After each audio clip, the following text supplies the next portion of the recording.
Discovery's Burnham gets no credit for a huge Star Trek first. Star Trek. Discovery's Captain Michael Burnham, Sonequa Martin Green, was once infamous as Starfleet's first mutineer, and she also got no recognition for another Starfleet first.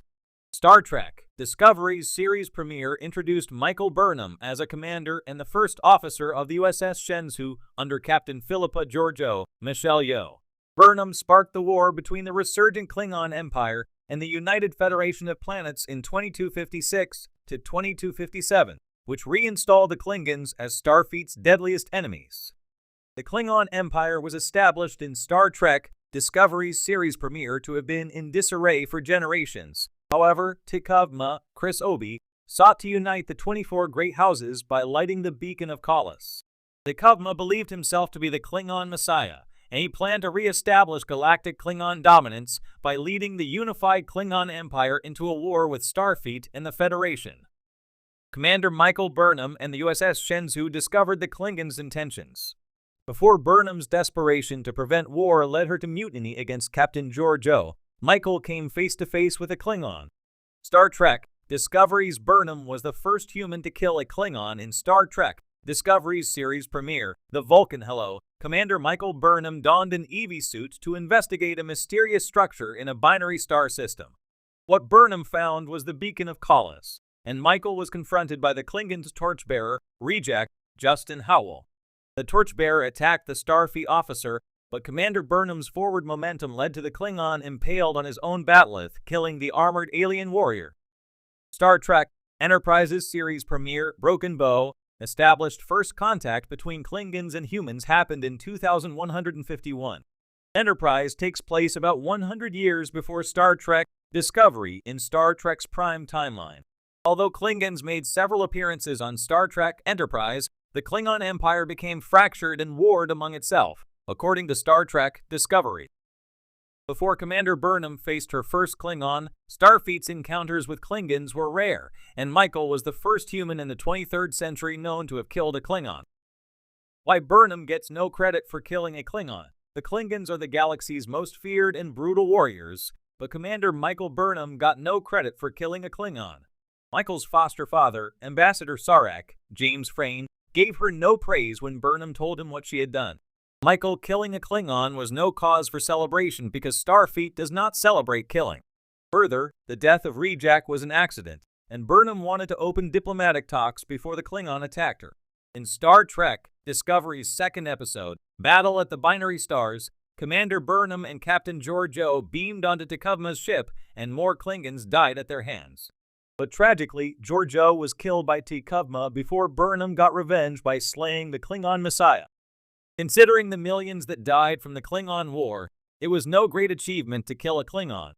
Michael Burnham's role in starting the Klingon War by killing Reject, which dominoes into Burnham's mutiny, leading to the death of Captain Georgiou, led to Michael's imprisonment.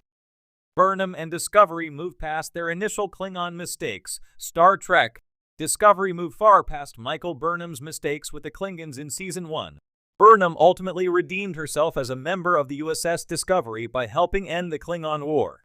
Starfleet reinstated Burnham's rank as commander, and the lessons Michael learned helped Starfleet re-establish their own values after the brutal and bloody Klingon War. Star Trek Discovery's later seasons, set in the 32nd century, saw Burnham become captain of the USS Discovery. Michael and her crew's 23rd century optimism reunited the Federation, which was torn apart by the burn. The Klingons weren't seen again after Star Trek Discovery Season 2, due in part to negative response from fans to how Discovery reinvented the Klingons. Star Trek Discovery found new enemies in Seasons 3, 4, and 5, including the Emerald Chain, the Dark Matter Anomaly, and the Breen. By the end of Star Trek Discovery, Captain Burnham is recognized as a compassionate, intelligent, and daring leader who inspires her crew aboard the USS Discovery. In the 32nd century, Burnham's mistakes with the Klingons in Star Trek Discovery Season 1 no longer matter. In the Star Trek franchise, Commander Michael Burnham stands as one of the most influential and polarizing figures introduced in recent years. Star Trek Discovery made waves in 2017, with Burnham, played by Sonequa Martin Green, at its helm, marking the first time an African-American woman had led a Star Trek series. Burnham's character, a bold and brilliant Starfleet officer with a complex past, quickly became a symbol of change and evolution within the Star Trek universe. However, despite her prominence and her groundbreaking role, there's a significant milestone in Discovery's narrative that often goes unnoticed, one for which Burnham herself gets little recognition. She helped usher in the first canonically non-binary and transgender characters into the Star Trek universe.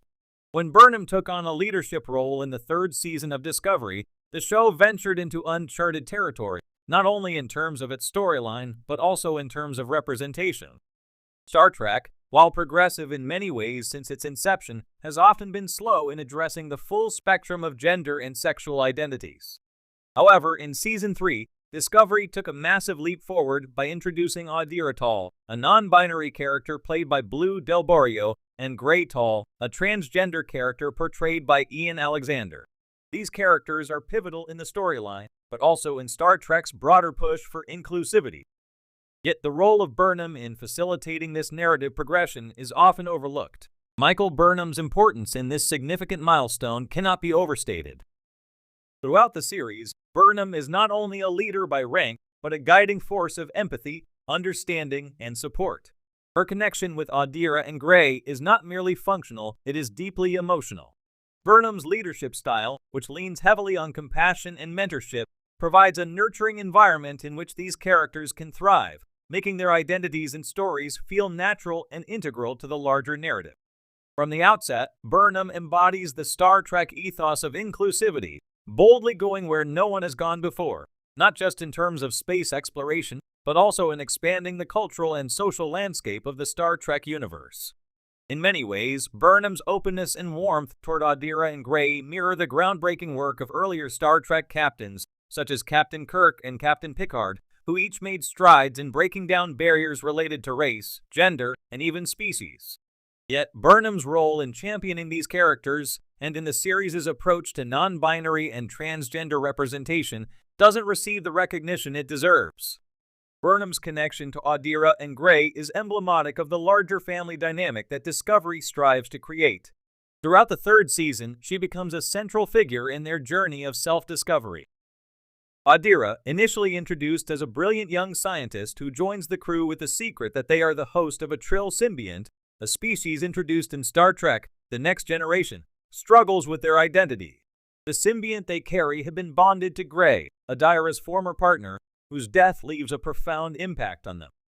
However, Gray continues to exist in Adira's consciousness as a manifestation of their love and shared history, even though no one else can see him. Burnham, recognizing Adira's internal conflict and potential, offers them a safe space to be their authentic self, not through grand gestures or speeches, but through genuine acceptance and validation. In an environment where science and logic often reign supreme, Burnham ensures that empathy and emotional intelligence are never secondary. This is key to why Adira and Gray are able to thrive.